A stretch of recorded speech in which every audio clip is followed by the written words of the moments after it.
सोचिए ये भाजपा वाले जब मुख्यमंत्रियों के साथ ऐसा व्यवहार करते हैं तो अगर ये सत्ता में आएंगे तो आम आदमी के साथ कैसा व्यवहार करेंगे। महान बादशाह सिकंदर ने यूनान फतेह किया। यूनान जीतने के बाद वो जीत का जश्न मनाने के लिए शहर की सड़कों पर निकला तो उसने देखा कि पूरा शहर जीत का जश्न मना रहा है, लेकिन सड़क के किनारे एक फकीर सो रहा है बेखबर, चादर तान के। सिकंदर को गुस्सा आया, सिकंदर अपने घोड़े से उतरा और उतर के उस सोते हुए फकीर के पास गया और उसके पास जाकर के उसे जोर की एक लात मारी और लात मार के कहा कि क्यों रे फकीर, मैंने शहर जीत लिया, शहर जश्न मना रहा है, लोग जश्न मना रहे हैं और तू सो रहा है।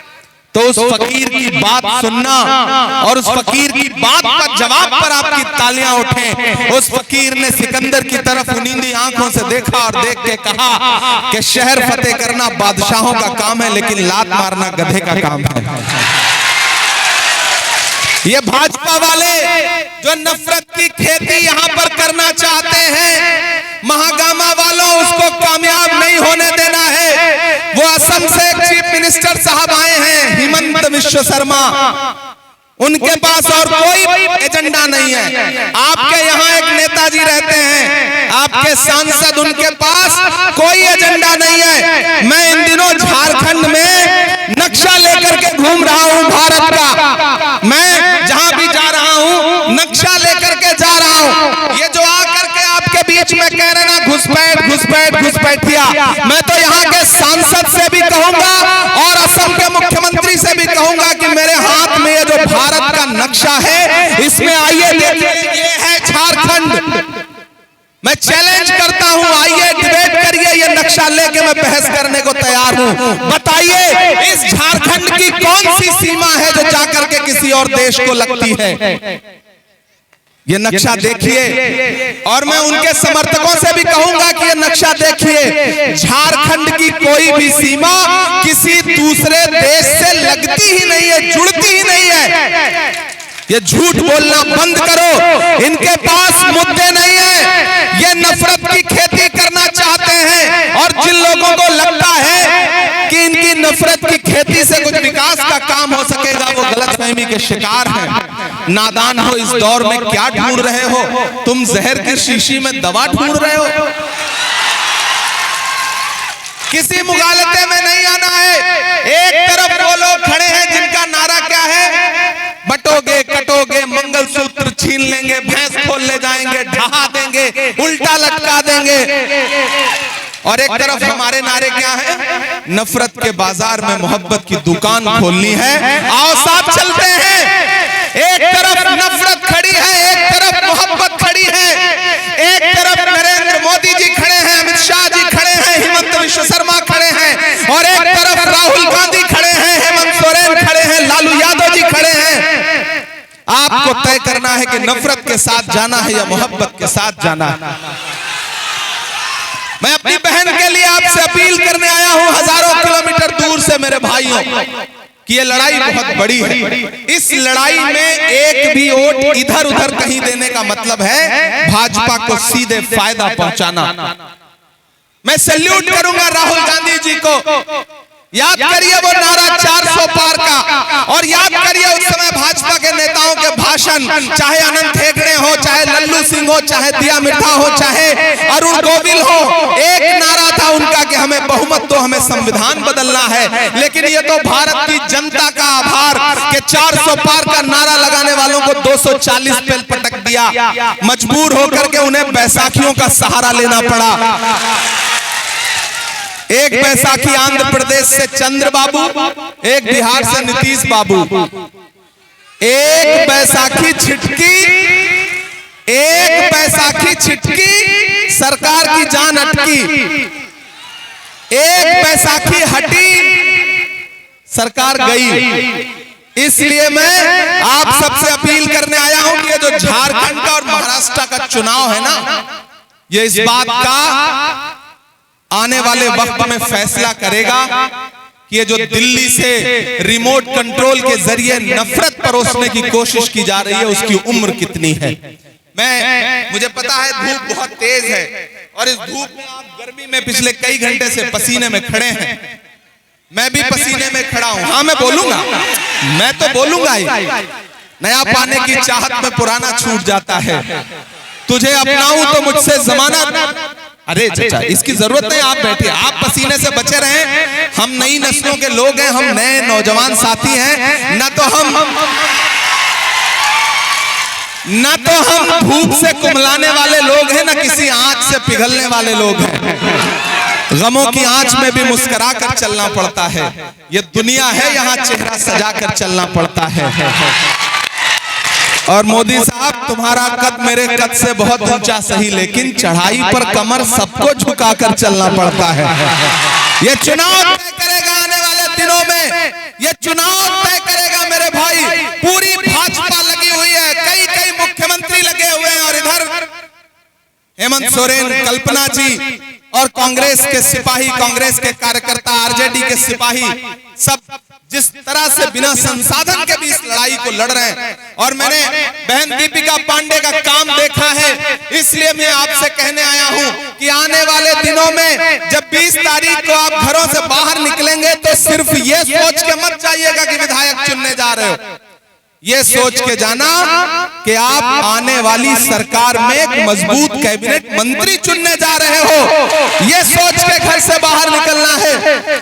छोटी छोटी नाराजगी होती है, मनमुटाव होता है, शिकायतें होती हैं, लेकिन जब लड़ाई बड़ी हो तो छोटी छोटी चीजें भुलानी पड़ती हैं, नजरअंदाज करनी पड़ती हैं। मैं इसलिए भी आपसे कहता हूं, ये सिर्फ विधायकी चुनाव का चुनाव नहीं है हराने जिताने का। ये आने वाले दिनों में भारत के आईन को, संविधान को बचाने का चुनाव है।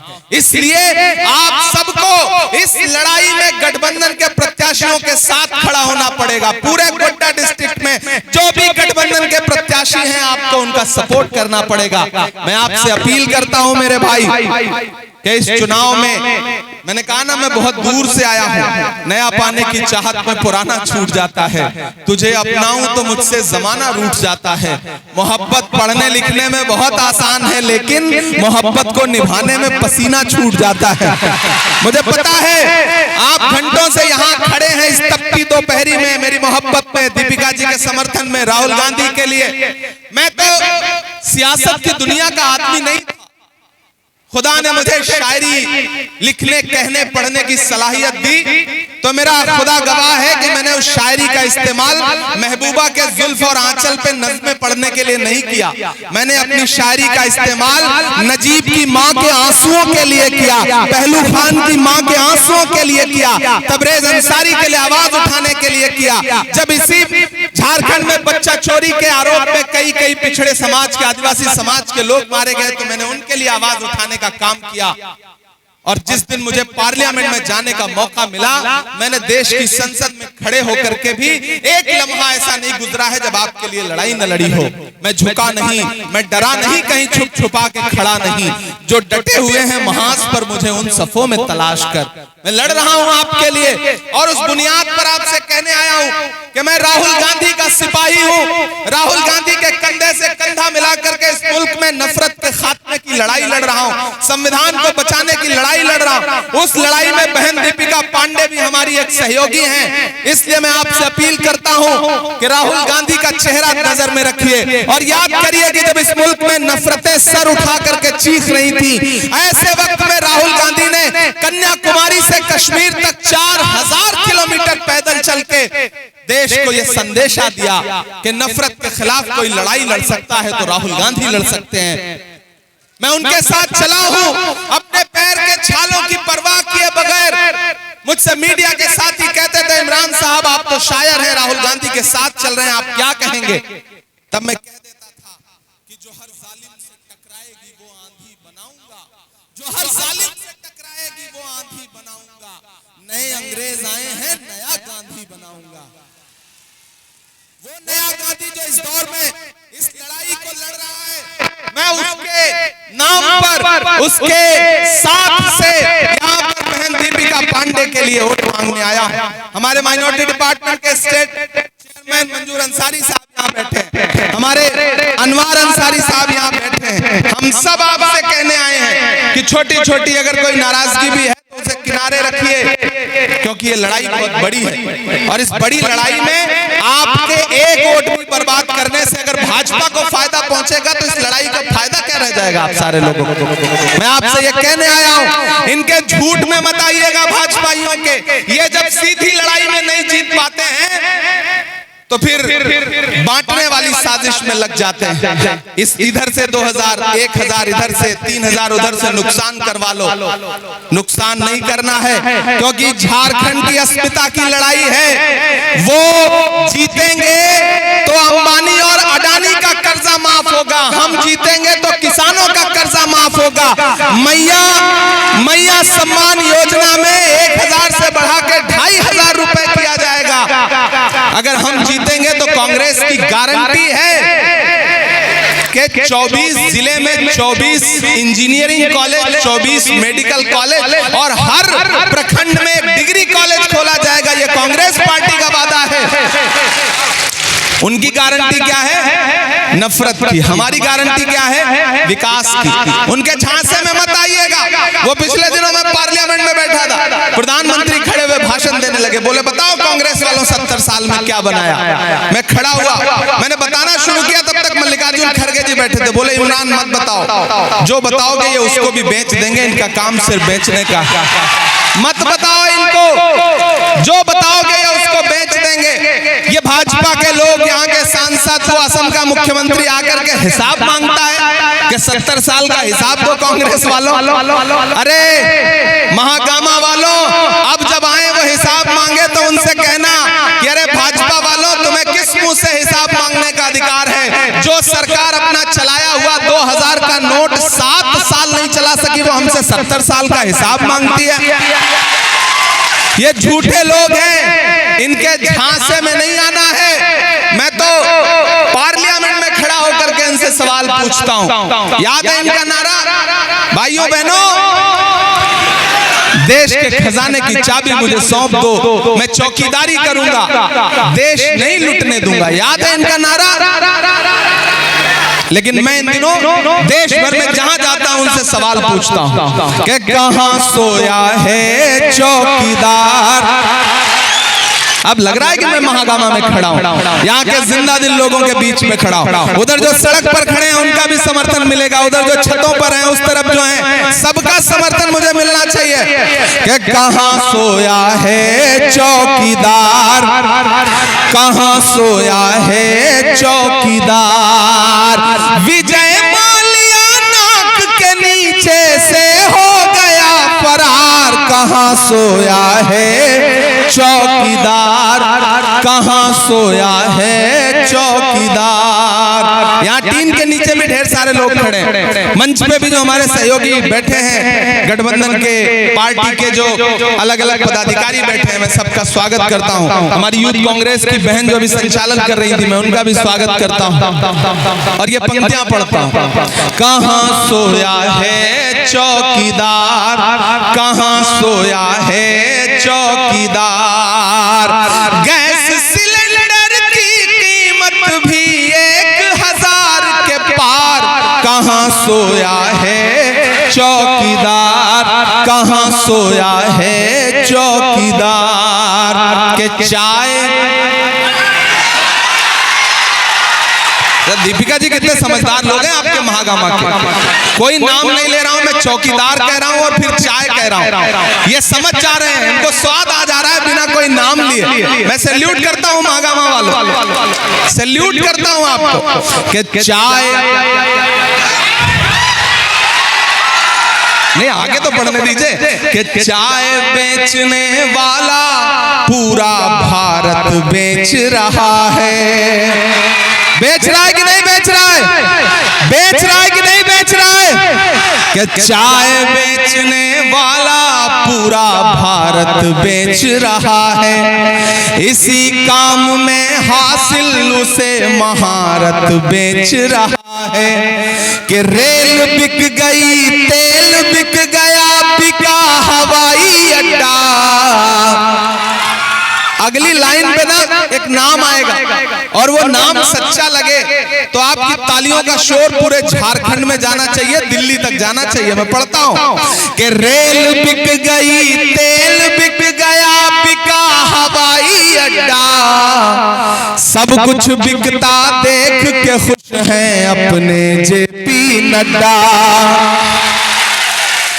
के जनता महंगाई की मारी, जनता महंगाई की मारी करती हाहाकार, कहाँ सोया है चौकीदार, कहाँ सोया है चौकीदार।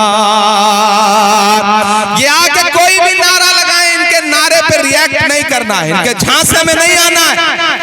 ये आके कुछ भी वादा करे तो ये मान लेना कि ये धोखेबाज लोग हैं, इनके किसी वादे के धोखे में नहीं आना है। इन्होंने नारा शुरू में क्या लगाया था? बहुत हुई महंगाई की मार, अब की बार मोदी सरकार। याद है नारा 2014 में? फिर उसके बाद क्या हुआ? जो पेट्रोल डीजल 58 रुपए था वो 100 के पास पहुंच गया। जो गैस सिलेंडर 400 का था, 450 का, वो 1000 के पार पहुंच गया। फिर यहाँ पर गठबंधन क्या कह रहा है? जैसे ही झारखंड में हमारी सरकार बनेगी, हम फिर से 450 रुपए का गैस सिलेंडर देंगे। मोदी जी भले 1000 में बेचें, लेकिन गठबंधन 450 रुपए में आपको गैस सिलेंडर देगा। ये महंगाई पे बात करने वाले भाजपा के लोग, जहां जहां इनकी सरकारें हैं, ये फिल्में टैक्स फ्री करते हैं और कफन पर जीएसटी लेते हैं, कफन पर टैक्स लगाते हैं। ये इनके झांसे में मत आना। इन्होंने नारा क्या दिया था? बेटी बचाओ बेटी पढ़ाओ, मोदी जी का नारा था। इन्होंने नारा दिया बेटी पढ़ाओ बेटी बचाओ। फिर उस नारे की सच्चाई क्या निकल के आई कि हाथरस में जब एक दलित बिटिया के साथ बलात्कार हुआ तो रात के 2 बजे उसकी लाश इसलिए जला दी गई परिवार की मर्जी के बगैर, ताकि सबूत मिटाए जा सके। ये भाजपा के लोग बेटी बचाओ बेटी पढ़ाओ की बात करते हैं, लेकिन उसी जंतर मंतर पर दिल्ली में जब हमारी ओलंपिक लाने वाली पहलवान बेटियां अपने लिए इंसाफ मांगने के लिए बैठी, तो दिल्ली पुलिस ने उसी सड़क पर उनको घसीटा था। ये है इनके नारों की सच्चाई। ये बेटी बचाओ बेटी पढ़ाओ का नारा देने वाली भाजपा, इनके नारों की सच्चाई ये है कि दिल्ली के लाल किले पर 15 अगस्त को खड़े होकर के प्रधानमंत्री ने खवातीन के लिए, महिलाओं की सशक्तिकरण के लिए भाषण दिया, और उस भाषण के महज 2 घंटे बाद गुजरात में बिल्किस के बलात्कारी जो सजा काट रहे थे, न सिर्फ छोड़े गए जेल से, बल्कि उनको मालाएं पहना के भाजपा के लोगों ने उनका स्वागत किया। ये है इनके नारों की सच्चाई। इनके किसी नारे के धोखे में मत आना। ये वोट मांगने आए तो बस इनसे ये कहना कि तुमने हमारे आदिवासी समाज के एक लोकप्रिय मुख्यमंत्री, एक आदिवासी समाज के बेटे को जो 5 महीने जेल में रखा है, ये चुनाव उसका बदला लेने का चुनाव है। तुमने जो नफरत की खेती की है, तुमने जो झारखंड के लोगों का बार बार अपमान किया, उन्हें घुसपैठिया बता करके, ये चुनाव उसका बदला लेने का चुनाव है। उनसे कहना कि जो तुम्हारे झूठे वादे हैं, ये चुनाव उन झूठे वादों का बदला लेने का चुनाव है। डरना नहीं है। बहन दीपिका आपके लिए लड़ती हैं, विधायक रहते हुए भी लड़ी, मिनिस्टर रहते हुए भी लड़ी। मैंने देखा है ये काम करती हैं। जब भी मैं उन्हें देखता हूँ, मुझे अशोक शाहिल का एक शेर याद आता है कि मैं तुम्हें अपने उसूलों की कसम देता हूँ, मुझको मजहब के तराजू में न तौला जाए। मैंने इंसान ही रहने की कसम खाई है, मुझको हिंदू या मुसलमान न समझा जाए। आपकी लोकप्रिय नेता हैं, दिल्ली में भी जाती हैं तो एआईसीसी में अपनी पार्टी के नेताओं से आपके मुद्दे के लिए, महागामा के विकास के लिए, गोड्डा के विकास के लिए बात करती हैं। इसीलिए आपके जो सांसद महोदय हैं, उनसे उनको सबसे ज्यादा अगर किसी से तकलीफ होती है, सबसे ज्यादा किसी से डरते हैं तो वो आपकी बहन से डरते हैं, आपकी बेटी से डरते हैं, दीपिका पांडे से डरते हैं, क्योंकि दीपिका उनके झूठ को बेनकाब करती रहते हैं।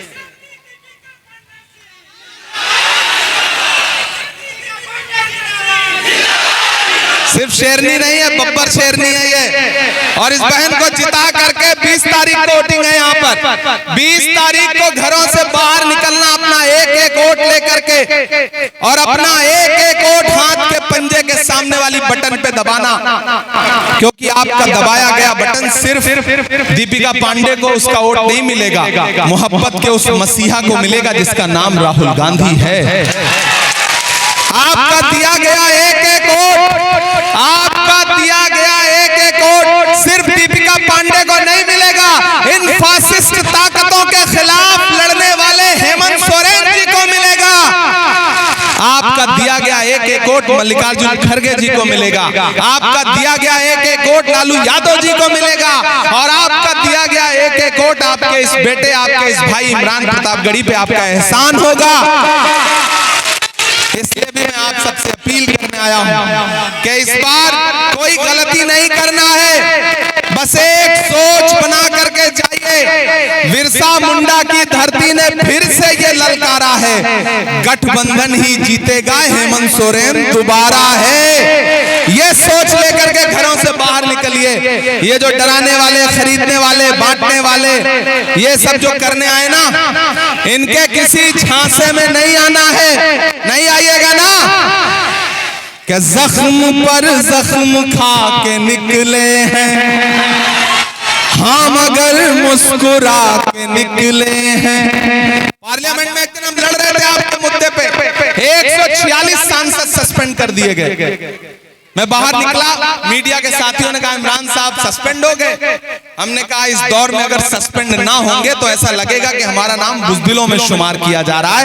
हम सस्पेंड होकर के बाहर निकले हैं, यानी बहादुरों में नाम लिखा जाएगा। मुझे फख्र है। उन्होंने कहा आप शायर हैं, शायरी की जबान में बताइए। मैंने नज्म पढ़ी कि जख्म पर जख्म खा के निकले हैं हम, अगर मुस्कुरा के निकले हैं।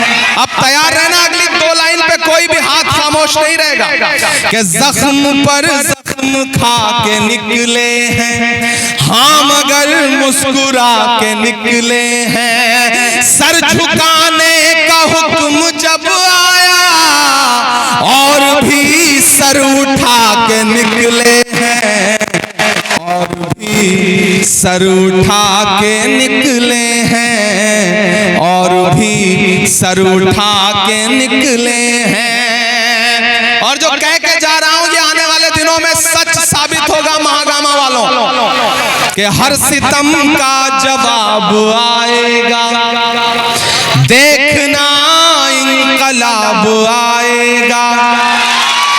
और अगली जो 2 लाइन है ना, उसमें से छतों पर, टीन के नीचे, इस तरफ जहां भी जो लोग खड़े हैं, सच में आपकी तालियों का शोर दिल्ली तक जाना चाहिए, आसमान तक आपकी तालियों का शोर जाना चाहिए। इमरान जो बोलने जा रहा है कि हर सितम का जवाब आएगा, देखना इनकलाब आएगा। अच्छे दिन का किए थे जो वादा,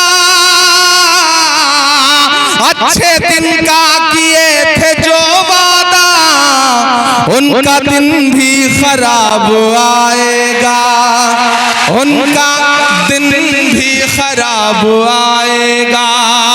झूठ के हाकिमों के चेहरे पर, झूठ के हाकिमों के चेहरे पर आईना हम दिखा के निकले हैं, नारे हक लगा के निकले हैं। आजकल अपने आसपास वाले नेताओं का चेहरा देख रहे, असम से, यहाँ से अजीब सी बेचैनी है चेहरे पर। तब ये मिसरे पढ़ रहा हूँ कि हम तो निकले हैं मुस्कुराते हुए। देखिए कितनी सहजता है, दीपिका जी हंस रही हैं, मैं हंस रहा हूँ, कोई तनाव नहीं है कि हम तो निकले हैं मुस्कुराते हुए, और वो तिल मिला के निकले हैं, नारे हक लगा के निकले हैं। जख्म पे जख्म खा के निकले हैं हम, अगर मुस्कुरा के निकले हैं। सर झुकाने का हुक्म जब आया और भी सर उठा के निकले हैं, और भी सर उठा के निकले हैं। कि झूठ को नापसंद करते हैं, सच का नारा बुलंद करते हैं। अपनी जिंदगी बता रहा कि सच का नारा बुलंद करते हैं, झूठ को नापसंद करते हैं। हाकिम वक्त से अदावत है, से अदावत है, वो हमें कम पसंद करते हैं, वो हमें कम पसंद करते हैं। इन अंधेरी सियाह रातों में एक दिया हम जला के निकले हैं, जख्म पर जख्म खा के निकले हैं, हाँ मगर मुस्कुरा के निकले हैं। आने वाली 20 तारीख को घरों से बाहर निकलना एक भाई एक बहन के लिए आपसे अपील करने आया है, और मुझे पूरा यकीन है कि आप मेरे आने को मायूस नहीं करेंगे। उठाइए अपना एक एक हाथ, जहां भी है जैसे भी है, उठाइए अपना एक एक हाथ, मुझे यकीन दिलाइए। दीपिका पांडे को जिताओगे ना? दीपिका जी को जिताओगे ना? 20 को बूथ पर जाओगे ना? हाथ के पंजे का बटन दबाओगे ना? गठबंधन की सरकार बनाओगे ना? शुक्रिया महागामा। एक वादा आपसे करता हूं, आज बहुत आनंद में जल्दी में आया, क्योंकि जाके अभी 2 सभाएं और 2 सभाएं और अटेंड करनी है, फिर रात में महाराष्ट्र पहुंचना है, कल दिन में 5 सभाएं करनी है, परसों 6 सभाएं करनी है। इस मुश्किल वक्त में घर बैठने का वक्त नहीं है, घरों से बाहर निकलिए। इस इलेक्शन को राहुल गांधी बन के लड़िए, हेमंत सोरेन बन के लड़िए, इमरान प्रतापगढ़ी बन के लड़िए। ये चुनाव भारत